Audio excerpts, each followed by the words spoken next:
Hi kids, I'm so glad you're here today. And I know it's hard when you see other people maybe playing, having fun all day long, but Mrs. Boyt's still making you learn something new. I just wanted to talk about why it's important to continue to learn, especially during a time like this. It's harder to learn when you're not in a self-contained environment and you don't have a very strict schedule to stick by. But I have a few ideas for you, and I think some things that might motivate you. We'll talk about it.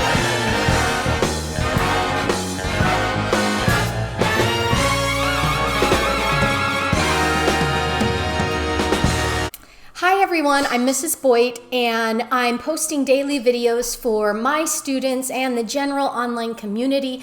Any students that are interested in learning the Common Core standards, and I tend to stick to the most complicated ones that my students always have to revisit. I also want to remind you, I keep forgetting, subscribe to this channel, click the little bell, and you'll get an alert on when a new video comes out every day. Today's video is a little bit different. It's more of an inspirational video.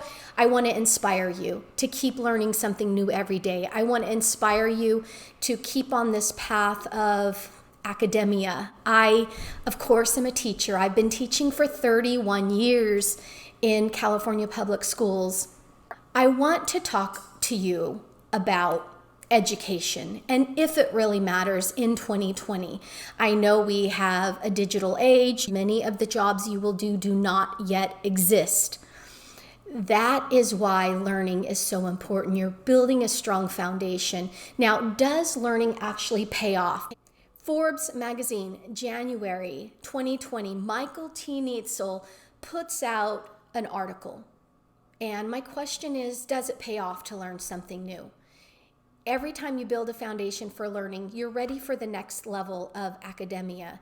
If you learn something new now, you're going to be ready for high school. If you learn something there, you're going to be ready for college. If you learn something in college, you're going to be ready for a really good paying job, and you're also going to be available for promotions because you're good at that job. The breakdown was an average person working a full 8-hour day week made $40,000 a year on average. A person with a 2-year college degree made $50,000 a year, $10,000 more. Those with a bachelor's degree or a 4-year degree. Hi, Kendra. How are you? Come in and say hi to everyone. This is Kendra. Tell them to go to college. Go to college.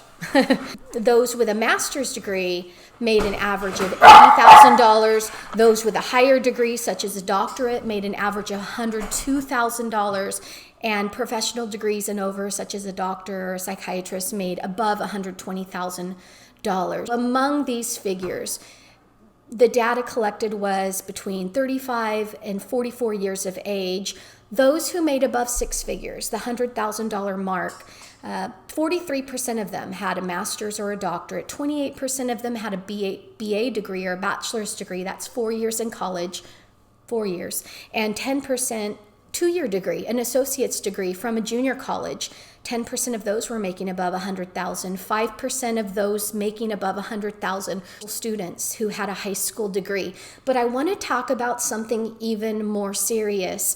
Let's talk about those who didn't have a high school degree. This is a figure that everyone should care about. Everyone in the community should care about this figure, because more telling is of the high school dropouts that are incarcerated in U.S. prisons. 80% of them did not acquire a high school degree. I think it's everybody's responsibility. It's every community's responsibility to reach in, volunteer, and care about students who need the push, who need the help to get that high school degree.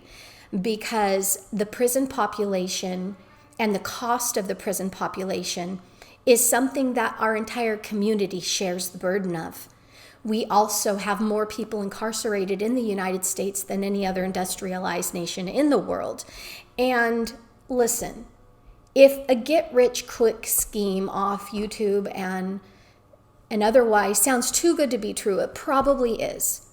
I'm not saying you can't use a really good skill. If you're a great salesman, Hey, you could probably sell cars and make tons of money.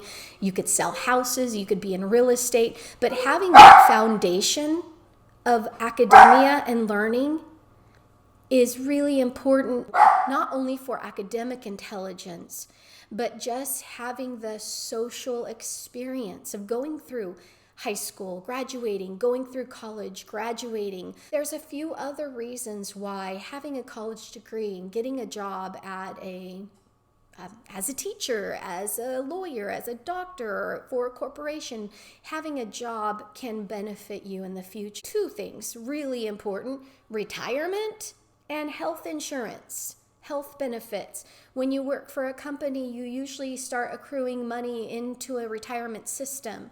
So someday you can actually retire. If you own your own business or do something, you have to figure out a way to put money into that retirement. You have to figure out how many taxes to take out. And I'm sure you can do that. You could figure, but get a degree in business first. I just want to encourage you that long-term financial health can be very much enhanced by learning something new, by having a foundation of learning. I have a story because I think it's important. It is out of Chicken Soup for the Soul, and it's about a guy named Monty Roberts. He was the son of an itinerant horse farmer. He went from farm to farm training horses. As he did this, the boy's academic career was continually interrupted. He would go from school to school, and in one of the schools he was at, his senior year, he was asked by his teacher to write a paper. It was a 7-page paper when he was finished, and it was on what he wanted to do and be when he grew up. So in this paper, he details that when he grows up, he wants to train horses like his father. He wants to own a 4,000 square foot home on a ranch. He wants to have horse stalls. He draws a diagram of the entire house. And he has this dream in such vivid detail. But when he gets the paper back and he's anticipating this because he worked so hard on it, it has a big red F on the top of the paper that says, "See me after class." Something no student wants to hear from their teacher. As he walks to the teacher, he's nervous, but he wants to ask, "Why did I receive an F?" And his teacher says to him, "You don't have any backing, you don't have any money, this is an unrealistic dream for you, there's no way you could ever do this. So if you'll reconsider your dream in this paper and do something more realistic that you are capable of achieving, I will reconsider your grade." He goes home and he talks to his father about this for a long time. And his father says to him, "This is a decision only you can make, son, but I think it's a very important decision for you." He goes into the teacher. He returns the same exact paper with no changes. He hands the paper back to his teacher. He says, "You keep the F. I will keep my dream." Now, later on, the story goes that the teacher, many years later, ends up bringing in a group of students to Monty Roberts' 4,000 square foot home on his 4,000 acre ranch. And he tells Monty at that time, "As a teacher, I was somewhat of a dream stealer.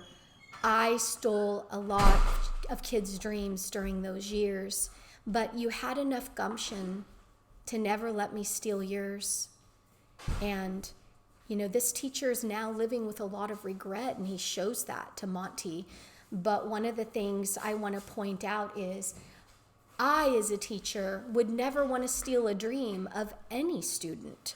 So whether you choose the academic lane or not, don't let anybody steal your dream. Don't let anybody change those goals and desires. Or whatever your goal and dream, nobody should tell you what that dream should be. It does take a village to raise kids. We need a village of people who come in and care and volunteer and help those who can't even yet design their dream in specific detail.